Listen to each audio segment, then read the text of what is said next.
I'm back with another video. So today is Vlogmass day. I know I missed a couple of days, y'all, but please bear with me. Like, I have no excuse. But today's Vlogmass video is going to be another sit down video with me talking to y'all, just because I want to grow a relationship with the people on my channel, and I also just want to, you know, let y'all get to know me, I guess. Know some things about me, how I think, how my brain works, all of that good stuff. So today we're going to be doing kind of like a chit chat, but like things I've learned from 2025, lessons I learned from 2025. As y'all can see, I got me some cookies. I got my mug with tea in it. I don't like hot chocolate, y'all. Honestly, y'all probably won't see me do hot chocolate. I'll do any other holiday beverage, but hot chocolate, I don't like it. It makes my stomach hurt. I don't know why. Got my little mug. Look, y'all. Said nice until proven naughty. So I got my handy dandy notebook, and we about to get right into it. Like, honey, it's been a year. A bad year, I wouldn't say, but it's been a year nonetheless. I wrote everything down just so I don't forget nothing. Okay, lessons I learned in 2025. The first lesson that I learned, God was like heavy on this in my life, to let go of the person that God was calling me away from. Y'all, it was a person in my life that I felt like I was just not trying to accept reality. I was not trying to let that person go. I feel like I was accepting breadcrumbs from this person, and it just got to a point. Oh, that was the other part of the what I had said. It was letting go of a person God called me away from, because it only gets worse. I've been dealing with this person for a few years, and you know, in the beginning it'd be little stuff, like it'd be, oh, they text back later, or it'd be like little stupid stuff, but it just eventually, like, the years go by. And 2025, I was pretty much done with this person at this point in my life, but I still was like giving them access in my life. In 2025, things got worse. Like, it was stuff that was happening with this person that I wouldn't have imagined that they would have ever did to me, and they did it. How can you just do what you did to me and then just go live your life? The last thing that happened to me, we're not gonna get into detail, but that was like my last strike. I was like, oh, if I go for this and all this hard work I've been putting in to work on myself, I would be a goofy to stay around, and that would be just ultimate disrespect to myself, to God. No, I can't. I had to let that person go. Honestly, like, it's been a long time since I've been like truly like connected with that person and in love with that person, but I still was having that person be around, and it's been some time, and I have done tremendous self-work since then. And I am honestly here to say, if you're dealing with somebody and God is calling you away from that person, please get away from that person. Like, please leave that person alone, or please try, like, at least, like, you're not getting no signs. Things aren't getting worse for no reason. Like, things are getting worse, and things will continue to get worse and worse and worse until you let that person go. Life clearly would be better off without that person. It's just the attachment that's keeping you around. Like, what does it look like? I'm a little dry. I swear to y'all, when I stopped seeing that person as a master in my life, and obviously I wasn't thinking like, oh hell, this person, but like I was just diminishing my self-worth and disobeying God by continuing to be around this person. Life was continuing to go to shit. The mental health was going to shit, and I'm not saying, well, yeah, it was because of that person, but it was also, you know, me. I played a part in it. So yes, that was definitely one lesson that I learned, that baby, we will not be taking to 2026. I don't got time to be dealing with that. That is a really good one. I feel like I still kind of struggle with it, but it's getting a little bit more control now. But trusting God with my anxieties about my health, y'all, your girl is a bit of a hypochondriac. I cannot lie to you. It doesn't matter what it is. Like, I could have a freaking headache, and I'm like, oh my God, like something wrong with me. Like, it's probably worms in my brain.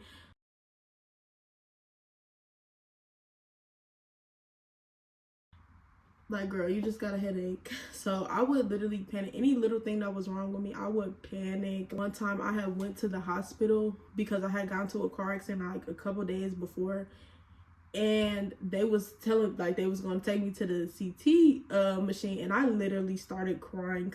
Girl, shut the fuck up. The lady was like, it doesn't hurt.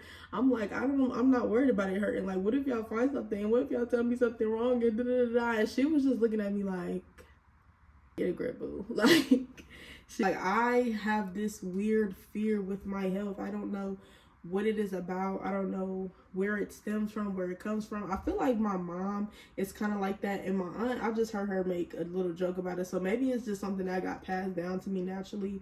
But yes, I stress about my health so much, and I've learned this year to, you know, when I'm having certain thoughts, I think like, Julia, how many times have you had a thought and thought the worst possible case and it literally was not nowhere near what you thought it was? Like, it's been so many times, and you know, I have more faith in God and I trust God so much now that it's like, you know, I just pray to him about the anxieties and the fears and everything, and I can kind of like go to doctor's appointments now and not be freaked out and just, you know, live life and have something be wrong but not me thinking the worst case scenario. Like I could have a cold and I'm like, oh my gosh, like I got a chronic illness or something. Like it was honestly very sick, but I'm glad that that's something that I'm continuing to learn to get past, because that was so draining, honestly.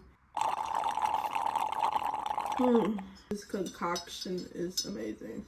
Raspberry leaf tea and turmeric and ginger tea. But yes, that is the second thing that I am definitely, we still a work in progress. Are we gonna have to work on it going into 2026? Probably a little bit, but we've made tremendous progress. And anybody in my family who or just knows me personally, and y'all see this, y'all already know what I'm talking about. I am a hypochondriac. I just can't help it. I can't. But we working on it. Nice to know you. Let's do it again. Number 3 on lessons I learned 2025 is people who have created an idea that you are small in their minds have nothing to do with you. And most of the time, it stems from jealousy. I gotta sip my tea for this one, y'all. The tea is exceptionally good today. If you have people in your life that are just always dedicated to make you feel small and just always just see you as like the underdog or that has nothing to do with you. And I would say don't take it personal, but you're doing it to me, so how I'm not gonna take it personal? Oh, that the fuck serious, yeah. But this is what I'm gonna tell you though, and it's something that I had to learn. It ain't got nothing to do with me. The way you feel about me, your opinion on me, you thinking I'm small, whatever the case may be, you trying to belittle me, you trying to belittle me. They're gonna try to belittle you.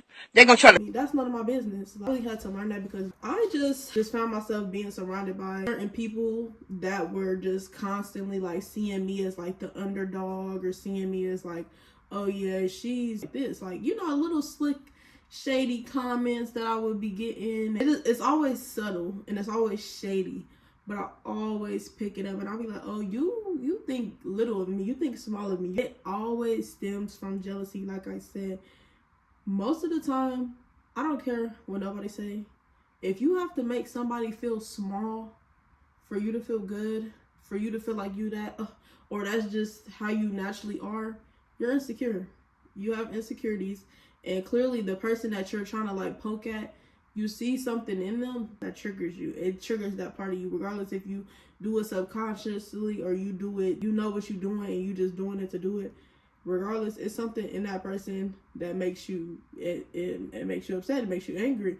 And people think like, oh, like a person has more money than me, how can they be jealous of me? They're insecure deeply. They have things that are deeper and that money cannot fix, that is wrong with them, or like within themselves, how they think about themselves, how they feel about themselves, or even the sense of you having to bragging about all this stuff, or you trying to make somebody else feel small. Why do you have to do all of that for you to feel good? Me personally, I like making people feel good. Like making people feel good about themselves makes me feel good about myself, because I know I can take the things that I'm telling people and I'm giving people advice and stuff. That makes me feel good, because it's like, okay, I'm doing what I'm supposed to be doing. I'm lifting people up. I'm making people feel better. And then sometimes when I'm talking to other people, I be kind of talking to myself in the same sense. Like, okay, I can take my own advice. I can take this in, and it really makes me feel good. So I feel like people that try to make you feel small, I don't pay them no attention, and keep shining and keep taking up space. Period. Keep doing you. Keep being you. And them people, they gon' wither away. They gonna find their way not even in your world no more. So yeah, that's definitely something I had to learn. People that think small of me or think I'm small or have me in a certain category, that's none of my business. It's none of my business. Number 4 on the list, I put that people see your hard work and see your efforts sometimes before you do. And when God sends people like that in your life, please believe them. And when I say this, I mean people that come around you and like you can feel like you're just not doing great in life. You're beating yourself up. You're not even letting yourself catch a break. Because that's what we do sometimes. I feel like naturally as humans, we expect so much out of ourselves sometimes, and it can be like from comparing ourselves to other people or just seeing what other people have, seeing what other people have done. And I feel like social media have definitely driven this up. But the people, like, there has been people, me personally, because we talk about lessons I've learned, me personally, I've had people in my life that, you know, even when I'm beating myself down or whatever the case may be, I come around my family, my friends, and they're just like pouring so much into me. Like, they like, I see you, like, I see the hard work that you're doing, I see your efforts. Like, I really be appreciating that more than anybody could ever understand, because especially with me being an entrepreneur and me being so passionate about what I do, I really just put so much effort and energy in what I do. But sometimes, no matter how much effort and energy I put into it, I have this inner critic in me that's like, you could be doing more, you could be doing better, you could be working harder, because this person has this and this and this and this, and you don't even have this, that, or that, or that. But I feel like God has definitely sent people in my life that just constantly remind me, like, Julie, you're doing amazing. Like, you're a boss. Like, you're that girl. You're really her. Like, and I just be needing that, and people don't understand, like, how much that means to me, because it helps me to feel seen. Like, I've had people in my life this year that try to make me feel small, and I've had people in my life that have helped me to ignore that and to take up space, and that I'm doing amazing and I'm doing great in life. So definitely something that I learned this year. Like, I feel like, I don't know why, y'all, I just felt a disappointment, or like people judging, everybody's judging me, when that's not even the reality. Like, sometimes people can see your hard work and your efforts way more than you can see, because you're just like constantly living in the moment. You're not sitting back and realizing all the things that you're doing. You're kind of just like living in survival mode. Me personally, that's what I was doing for a long time. And then I have people that's in my life like, you're doing it. Like, you're doing it. Like, this is the beginning stages, but you're doing it, honey. You're taking it. So yeah, just appreciate every single person in my life that constantly pours life into me, pours great energy into me, pours confidence and just love. Just I'm really big on that, because I like to pour that into people. I'm big on pouring that into people. If you're in my circle, I don't care if you feel like you're just doing everything wrong in life. You coming to me and you talking to me about it and you venting, you taking a step to being a better person. Like, I'm gonna commend you on that, because some people don't even know how to go to somebody and admit, like, I'm really messing up. Like, I'm not doing good. I'm trying to change my life. And people like that, I tell them, like, I give them my best advice. I'm not God. I can't tell you the right way, the wrong way. But I will say, I'm gonna commend you for even coming and opening that part of yourself, because that's where it starts. Honestly, you have to like look within yourself and think, I want better for myself. I need to do better. I don't like this about myself. I don't like these habits. I want to get closer with God. It takes a big person to even admit to something like that. So yeah, I constantly want to make sure that I'm just pouring life, positivity into anybody that's in my life, in my circle. I'm always pour that good energy, and I will appreciate the same back for me. So yeah, when God sends those type of people, you hold them close, and you make sure you love them and you love on them. Number 5, and this is the last one, let go of energy vampires. Now, I love me a good vampire. Damon Salvatore, Niklaus Michelson, Jeffrey Salvatore. But energy draining vampires? No man, we can't do that. I put specifically, even if it's family, you got to go. You got to get away from me, boo. I don't want that around. I don't want, listen, this one, obviously they all hit close to home. These are my lessons. But like I was telling y'all, I love to give love, positivity, great energy. I'm big on that. Maybe I won't be the most positive and bubbly, human being, but I love to give that out at the end of the day. Like, when the people talk to me, I want them to feel love and positive energy, whether I've known you for 23 years or I've known you for a day. I want people to leave with that feeling. I would notice it was certain people in my life where it's like, I get around you and I'm like, before I was around you, I was having a great day. I was feeling amazing. I get around you and I feel small. I feel tiny. I feel drained. I feel upset. Yeah. That's definitely a case of being around an energy vampire. I've had a lot of people in my life that was like that for me. Like, I just get around them and like, I'm just like, dang, I should say nothing when I come around you, because nothing I can say is right.